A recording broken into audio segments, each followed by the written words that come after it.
Hello दोस्तों, आज हम करेंगे मैथ के महत्वपूर्ण प्रश्न को हल।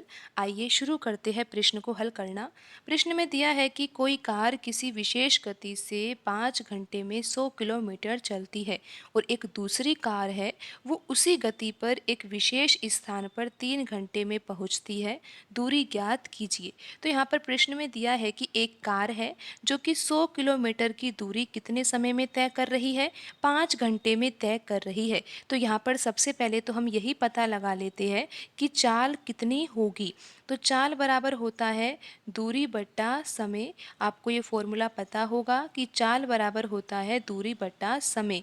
तो यहाँ पर दूरी कितनी है? 100 किलोमीटर है और समय कितना है? 5 घंटे का है। तो यहाँ पर हम हल कर लेते हैं तो ये कितना आ जाएगा? 20 किलोमीटर प्रति घंटा।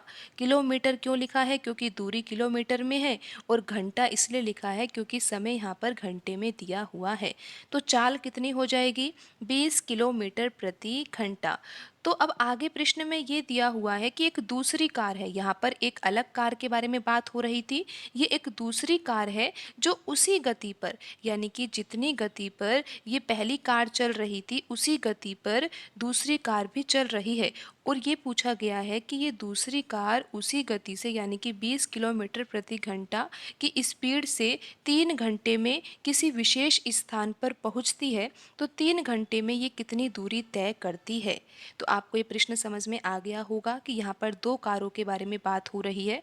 पहली कार के बारे में ये डाटा दिया हुआ था कि पहली कार जो है वो 5 घंटे में 100 किलोमीटर चलती है। तो यहाँ से हमने स्पीड निकाली। स्पीड इसीलिए निकाली है क्योंकि जो आगे प्रश्न में दिया हुआ है कि दूसरी कार जो 3 घंटे में किसी विशेष स्थान पर पहुंचती है, तो दूसरी कार की स्पीड पहली कार की स्पीड के ही बराबर है। इसीलिए यहाँ पर हमने पहली कार की स्पीड सबसे पहले निकाली है।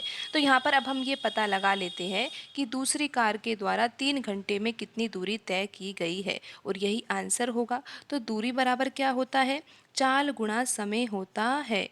और दूसरी कार के द्वारा 3 घंटे में कितनी दूरी तय की गई है ये हमें निकालना है। चाल तो पहली कार के बराबर ही है 20 किलोमीटर प्रति घंटा और समय कितना है? 3 है। तो यहाँ पर दूरी कितनी आ जाएगी? 60 किलोमीटर। और आप देख ही सकते हो कि जो ऑप्शन सी है उसमें 60 किलोमीटर ही लिखा हुआ है, तो यही सही आंसर होगा। आज की वीडियो में इतना ही, मिलते हैं अगली वीडियो में। धन्यवाद।